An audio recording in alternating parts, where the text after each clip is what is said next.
नमस्कार दोस्तों, मैं अनिल चौधरी एक बार फिर आप सभी का स्वागत करता हूं आज की हमारी अगली कक्षा में। और अगर आप इस चैनल पर नए हैं और अगर पीटीआई बनने की कोशिश शुरू कर चुके हैं या पीटीआई बनने की इच्छा रखते हैं तो इस चैनल को अभी सब्सक्राइब करें, क्योंकि पीटीआई सेकंड ग्रेड के सेकंड पेपर की शुरुआत हमने इस यूट्यूब चैनल पर 15 दिसंबर 2022 से कर दी है और 7वीं यूनिट इस पे कंप्लीट हो चुकी है। पहली यूनिट आज से हमने शुरू करा दी है और अभी जो कक्षा हम ले रहे हैं वो है 8वीं यूनिट। ठीक है, सेकंड पेपर है, उसमें 8वीं यूनिट है जिसमें योगा, मनोरंजन और शिविर ये टॉपिक हैं। तो हम जो टॉपिक आज पढ़ने वाले हैं वो टॉपिक है योगा।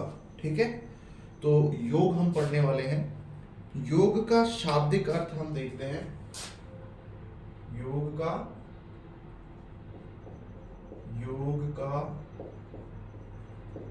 शाब्दिक अर्थ, ठीक है, शाब्दिक अर्थ क्या है योग का, योग शब्द कैसे बना या योग शब्द का शाब्दिक अर्थ क्या है। तो शाब्दिक अर्थ इसका है जोड़ना या मिलाना, यानी कि योग शब्द है इसका शाब्दिक अर्थ क्या है, जोड़ना या मिलाना, दोनों में से कुछ भी हम कह सकते हैं। योग मतलब या तो जोड़ना हो गया या मिलाना हो गया। लेकिन वास्तव में योग क्या है, वास्तव में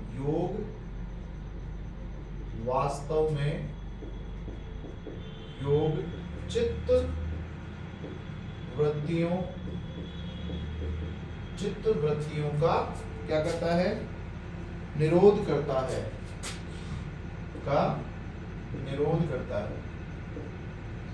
निरोध या रोकता है।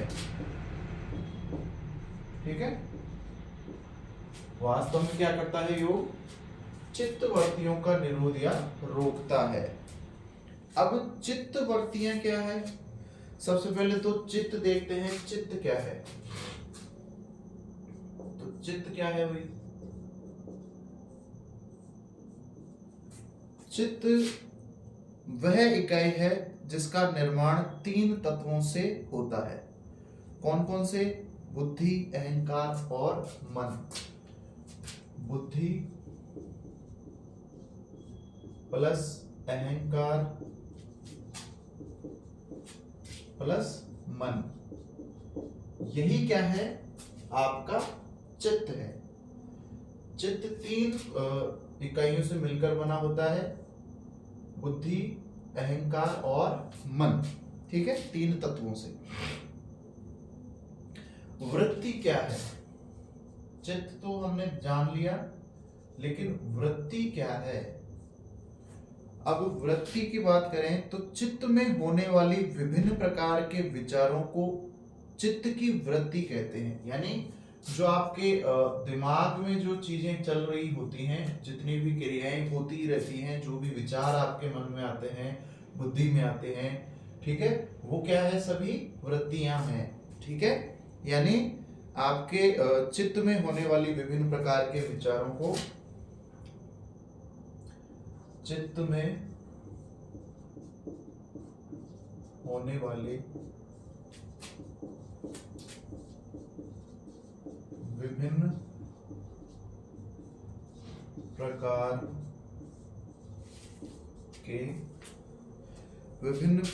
के विचारों को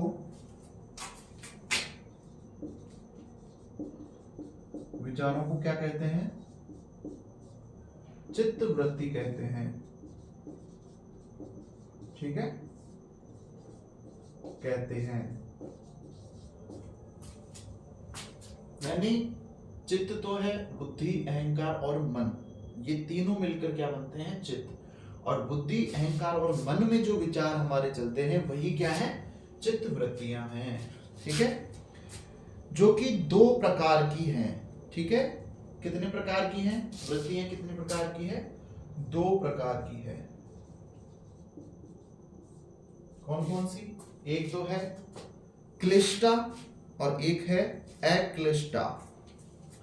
पहली है क्लिष्टा या क्लेश जिसको हम बोलते हैं, दूसरी है अक्लिष्टा या जिसको हम अक्लेश बोलते हैं। ठीक है, तो चित्तवृत्तियां कितनी हुई? 2 प्रकार की चित्तवृत्तियां हैं। अब क्लिष्टा क्या है और अक्लिष्टा क्या है, यानी क्लिष्ट और अक्लिष्ट में क्या अंतर है, क्लेश और क्लिष्ट में क्या अंतर है? तो क्लिष्टा तो ऐसी चित्तवृत्तियां हैं जो हमें बंधन की ओर ले जाती हैं। ठीक है, ये तो हमें बांध देती है। क्लिष्टा जो है ये क्या करती है, ये हमें बंधन की ओर ले जाती है और ले जाती है। ठीक है, और अक्लिष्टा में क्या है, ये बंधन में सहायक नहीं है और ज्ञान प्राप्ति में सहायक है। यानी ये किसकी ओर लेके जाती है हमें, ये हमें लेकर जाती है ज्ञान की प्राप्ति करवाती है। किसकी प्राप्ति करवाती है? ज्ञान की प्राप्ति करवाती है।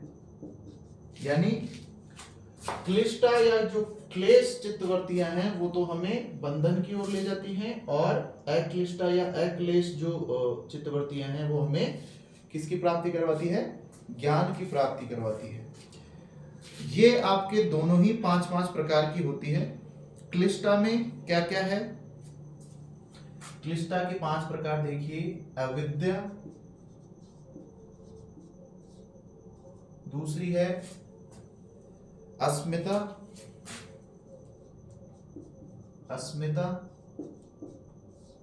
तीसरी है राग, चौथी है द्वेष, राग द्वेष, और पांचवी कौन सी है? पांचवी है अभिनिवेश। ठीक है, ये तो है 5 क्लिष्टा अभिवृत्तियां। और अक्लिष्टा अभिवृत्तियां में क्या है? पहली है प्राण, दूसरी है आपके विपर्य,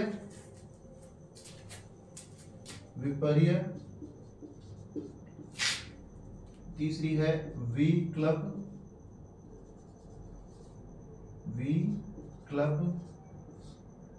और चौथी कौन सी है? निद्रा और स्मृति, और पांचवी है स्मृति। ये है आपके अक्लिष्टा चित्तवृत्तियां जो ज्ञान की प्राप्ति की ओर हमें ले जाती हैं। ठीक है, आगे चलते हैं। अब जो योग का अर्थ हमने देखा था कि योग क्या करता है? चित्तवृत्तियों पर निरोध करता है, यानी रोकता है। ये जितनी भी 10 प्रकार की हमने चित्तवृत्तियां देखी, क्लिष्टा और अक्लिष्टा, इनके ऊपर क्या करता है? योग नियंत्रित इनको करता है, इनके ऊपर रोक लगाता है, जिसके लिए 8 प्रकार के मार्ग बताए गए हैं, जिन्हें हम क्या कहते हैं? अष्टांग योग कहते हैं। क्या कहते हैं? अष्टांग योग कहते हैं। अब अष्टांग योग में 8 प्रकार हैं जो कि सभी को पता होंगे, मुझे जहां तक लगता है। पहला है यम, दूसरा है नियम, तीसरा है आसन, चौथा है प्राणायाम, पांचवा है आपके प्रत्याहार, फिर है धारणा, फिर है ध्यान, और फिर है अंत में समाधि। ठीक है, तो यम, नियम, आसन, प्राणायाम। पहला है यम, दूसरा है नियम, तीसरा है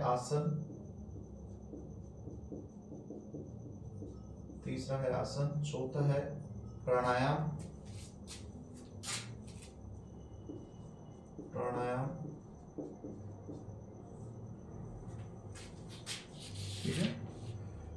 आसन, फिर प्राणायाम, फिर है प्रत्याहार, प्रत्याहार, फिर है आपकी धारणा,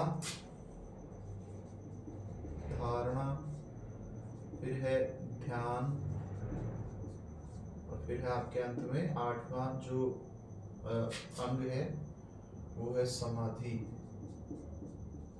ठीक है, तो अष्टांग योग के 8 जो अंग हैं वो कौन कौन से हैं? यम, नियम, आसन, प्राणायाम, प्रत्याहार, धारणा, ध्यान, समाधि। ठीक है, ये 8 अष्टांग योग है, योग के 8 प्रकार हैं। ठीक है, अब इनके बारे में हम जानते हैं एक एक करके। सबसे पहले हम पढ़ेंगे यम के बारे में। ठीक है, तो एक बार यम देख लेते हैं हम, यम क्या है। अब यम की हम बात करें तो यम क्या है? यम एक निषेधात्मक आचार संहिता है। यम क्या है? यम एक निषेधात्मक आचार संहिता है।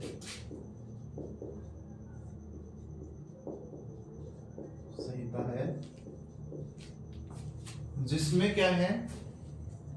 जिसमें 5 प्रकार की क्रियाएं हैं। जिसमें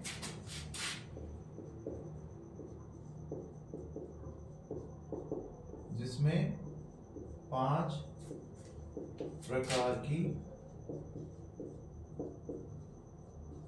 क्रियाएं हैं। ठीक है, अब वो 5 प्रकार की क्रियाएं कौन कौन सी है? पहली है सत्य, दूसरी है अहिंसा, अहिंसा,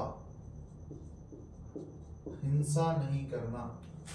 तीसरा है अस्थेय,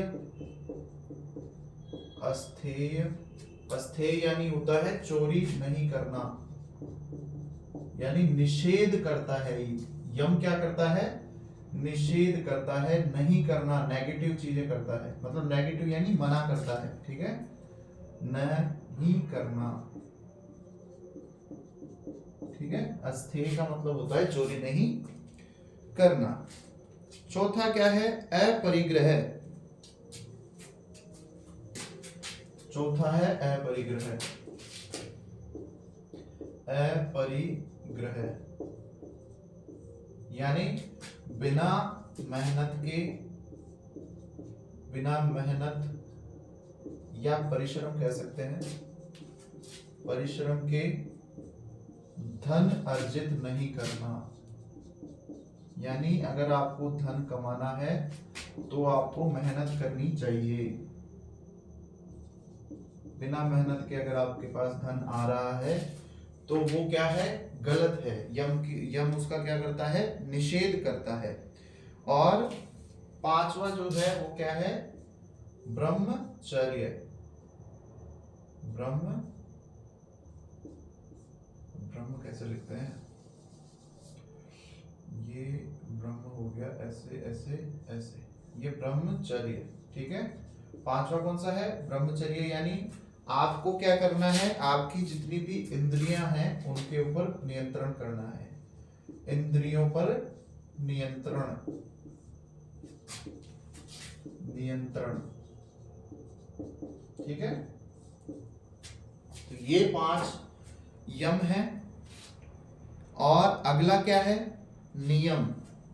दूसरा जो अंग है योग का वो क्या है?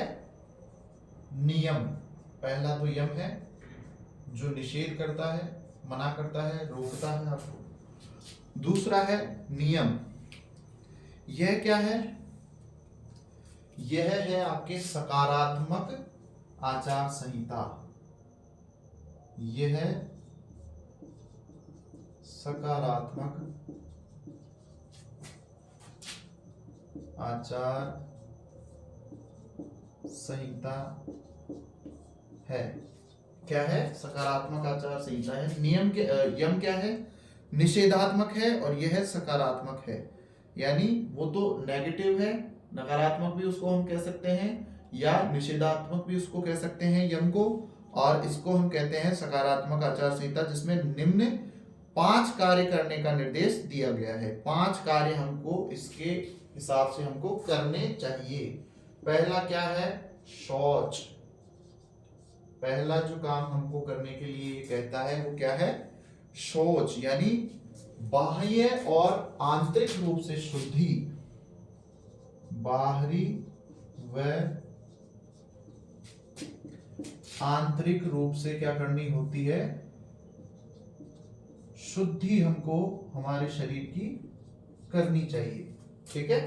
शौच का मतलब संतोष। दूसरा क्या है? संतोष। दूसरा है संतोष। संतोष का मतलब है जो भी हमको ईश्वर द्वारा प्राप्त हुआ है, जो भी हमें ईश्वर द्वारा प्राप्त हुआ है,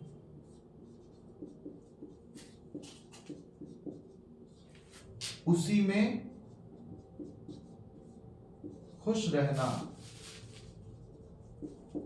खुश रहना यानी ज्यादा की इच्छा नहीं करना, जितना हमारे पास है उसमें संतोष रहना, या बिल्कुल उसी के अंदर खुश रहना। जो हमें भगवान के द्वारा, ईश्वर के द्वारा जो भी चीजें हमें प्राप्त हुई है, उसी में हमें खुश रहना क्या कहलाता है? संतोष। जो कि नियम के योग के भाग नियम के अनुसार आता है। ठीक है। तीसरा जो कार्य हमको करने के लिए कहता है नियम, वो है तप। ठीक है। तीसरा है तप। अब तप क्या है? योग के द्वारा जो भी कष्ट हमें प्राप्त होते हैं उनको सहन करना ही क्या है? तप है। योग द्वारा प्राप्त कष्टों को सहन करना। सहन करना क्या है? तप कहलाता है। यानी नियम कह रहा है आपको शौच। शौच यानी बाहरी व आंतरिक रूप से शुद्धि आपके शरीर की रखनी है। संतोष, जो भी ईश्वर द्वारा हमें प्राप्त है उसी में खुश रहना है। तप, योग द्वारा प्राप्त कष्टों को सहन करना, ये आना आपको आना चाहिए।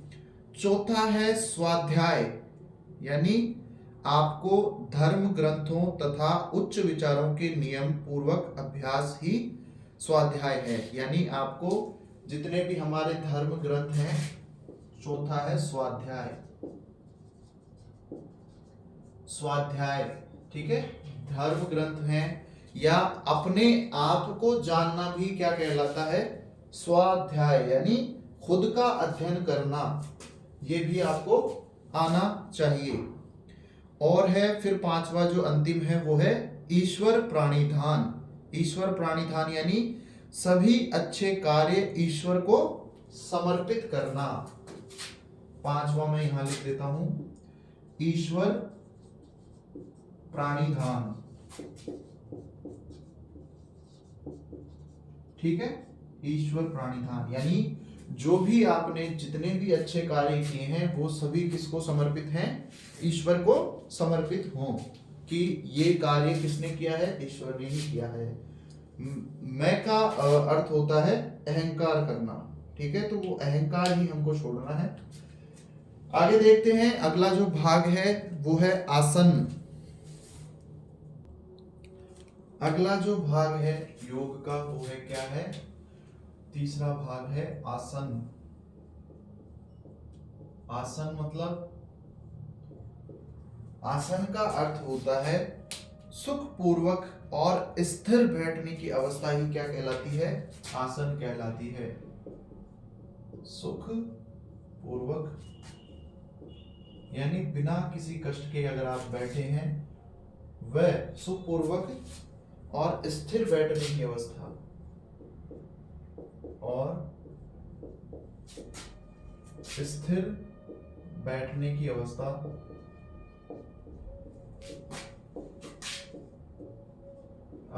ही क्या कहलाती है? आसन है। ठीक है। स्थिर या सुखपूर्वक बैठना ही क्या है, आसन है। अगला जो अंग है वो है प्राणायाम। प्राणायाम चौथा भाग है योग का।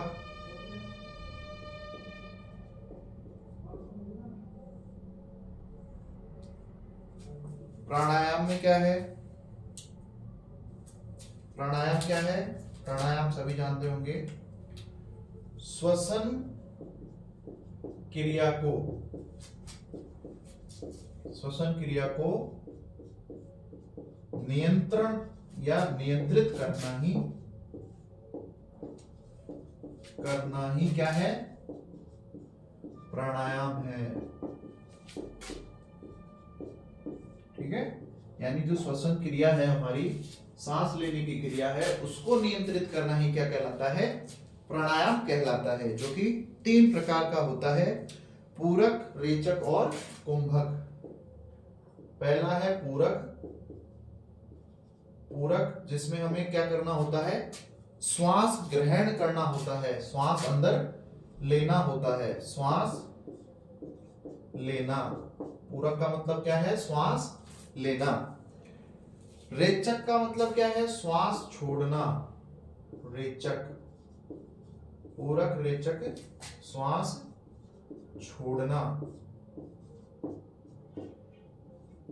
ठीक है, और तीसरा है आपके कुंभक। तीसरा कौन सा है, कुंभक, जिसका अर्थ है श्वास को रोक कर रखना, श्वास को रोक कर रखना। ठीक है, ये है आपके प्राणायाम। अगला है प्रत्याहार। 5वां जो भाग है वो क्या है, प्रत्याहार। प्रत्याहार, ठीक है।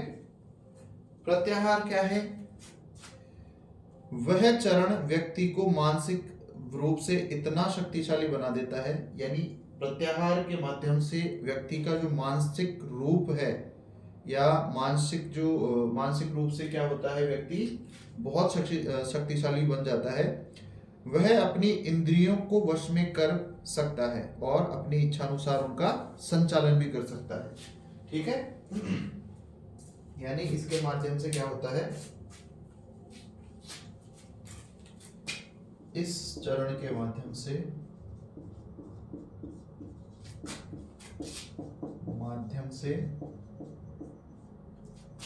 व्यक्ति मानसिक रूप से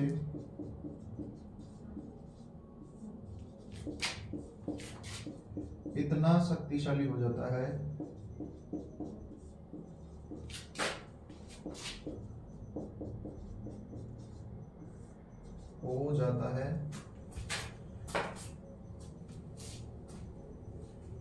कि वह अपनी इंद्रियों को वश में कर सकता है,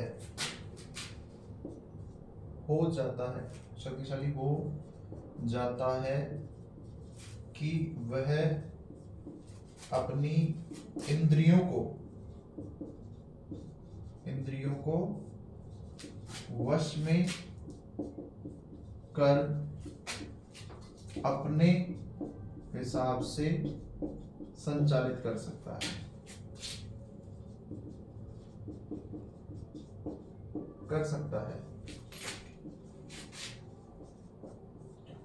ठीक है, ये है प्रत्याहार। इन 5 अंगों को बहिरंग साधक कहते हैं और जो शेष 3 हैं उन्हें अंतरंग कहते हैं। यानी जो हमने अब तक 5 अंग पढ़े हैं, यम, नियम, आसन, प्राणायाम, प्रत्याहार, ये सभी 5 अंग क्या कहलाते हैं, बहिरंग साधक कहलाते हैं। ठीक है, नोट लिख लो।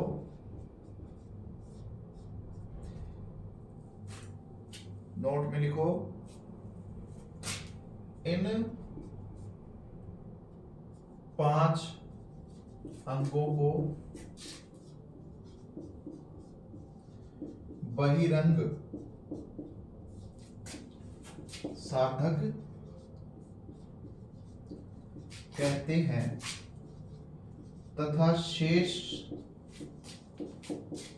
3 अंगों को, जो बाकी के 3 अंग बचे हैं, उनको क्या कहते हैं? अंतरंग, अंतरंग साधक कहते हैं, साधक कहते हैं। ठीक है, आगे चलते हैं। अगला जो चरण है वो है धारणा।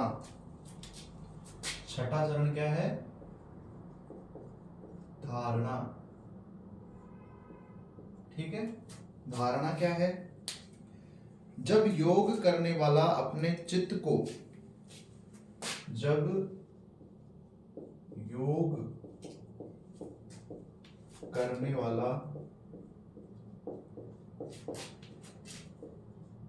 अपने चित्त को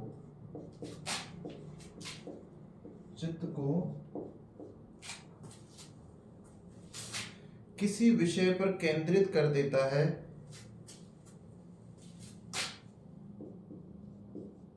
किसी विषय पर केंद्रित कर देता है,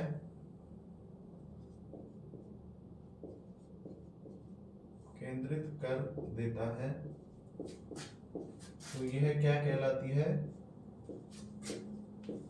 धारणा कहलाती है। ठीक है, बिल्कुल ठीक है।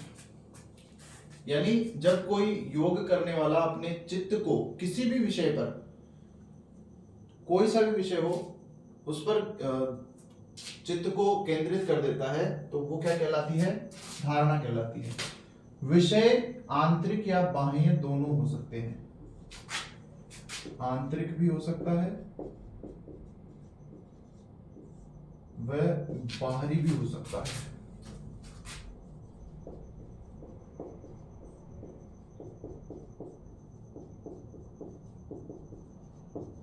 ठीक है, यानी जो भी योग करने वाला है, जिस भी विषय पर अपने चित्त को केंद्रित कर रहा है, वो विषय या तो आंतरिक भी हो सकता है और बाहरी विषय भी हो सकता है। ठीक है, अगला है ध्यान। 7वां है ध्यान। ध्यान क्या है? किसी विषय पर निरंतर बाधा और एकाग्र चिंतन, किसी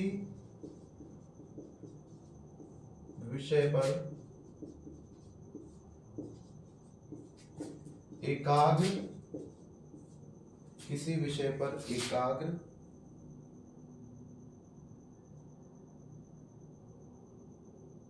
चिंतन।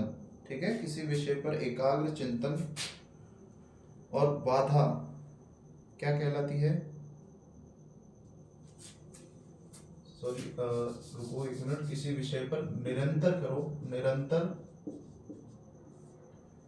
बाधा और एकाग्र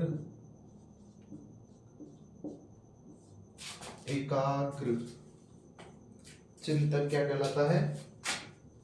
एकाग्र चिंतन ध्यान कहलाता है। क्या कहलाता है? ध्यान कहलाता है।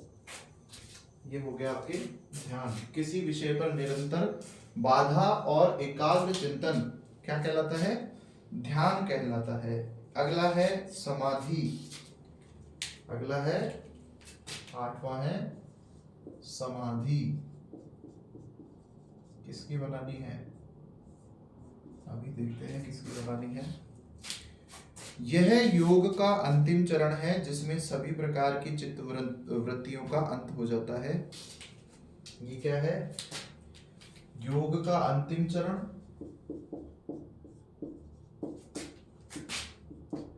अंतिम चरण और इसमें क्या हो जाता है, इसमें सभी प्रकार की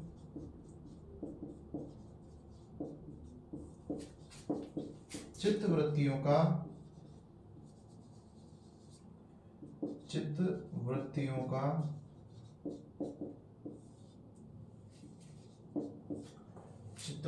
क्या हो जाता है, अंत हो जाता है।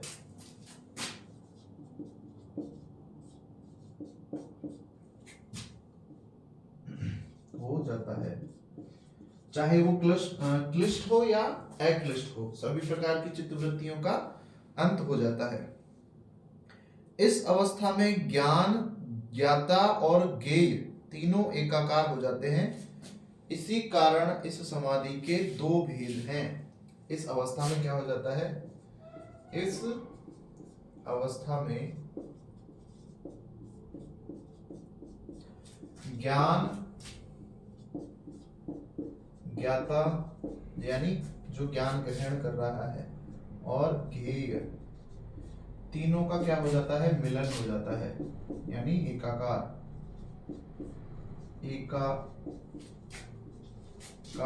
हो जाता है। तीनों का एकाकार हो जाता है, ठीक है। इसी कारण समाधि के दो भेद हैं, इसी कारण समाधि के कितने भेद हैं, दो भेद हैं, दो प्रकार की है समाधि, भेद हैं। कौन कौन सी, एक तो है आपके सविकल्पक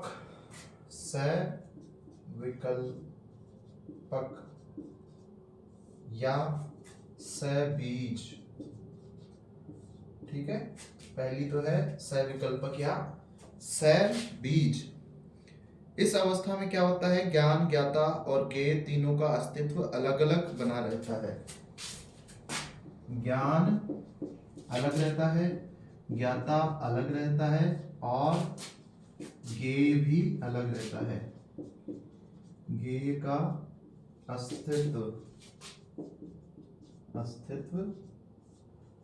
अलग अलग रहता है, ठीक है।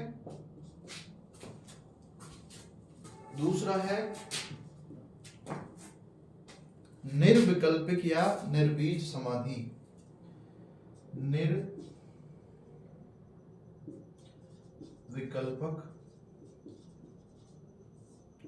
या निर्बीज, सॉरी, हाँ सही है, निर्बीज समाधि, ये है सबीज समाधि। अब इसमें क्या होता है, ये तीनों क्या हो जाते हैं, इन तीनों का अस्तित्व समाप्त हो जाता है या एक हो जाते हैं, ठीक है। ज्ञान, ज्ञाता और ज्ञेय का अस्तित्व या तो समाप्त हो जाता है, समाप्त या एक हो जाता है, ठीक है। तो ये थे योग के 8 प्रकार जो हमने यूनिट 8 में हमने आज पढ़ा, आज की कक्षा में, और आगे हम इससे आगे पढ़ेंगे अपनी अगली कक्षा में। आज के लिए इतना काफ़ी है। अगर वीडियो पसंद आए तो ज़्यादा से ज़्यादा आपके दोस्तों के साथ शेयर कीजिए जो भी पीटीए की तैयारी कर रहा है, और चैनल को सब्सक्राइब करें, ठीक है। धन्यवाद।